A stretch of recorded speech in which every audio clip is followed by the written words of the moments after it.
Hello, welcome to Do-It-Yourself channel. Today I will show you where to find the options and how to change the font size in our Samsung Galaxy Z Fold5. To change font size, we have to go to the settings, of course.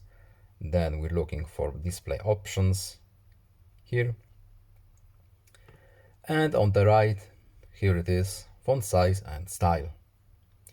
To change our font size, we simply switch this little slider, and as you can see,